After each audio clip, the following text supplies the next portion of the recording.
principle na ginawa ng team is, actually, we belong to the team winners.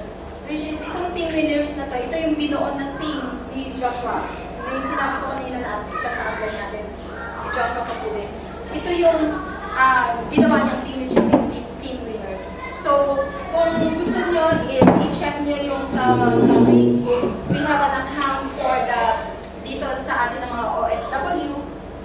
Meron tayong OFW, Bima Web for OFW na page sa Facebook. As well as meron tayong team winners sa Facebook. So, dito makikita natin yung more on yung mga training materials,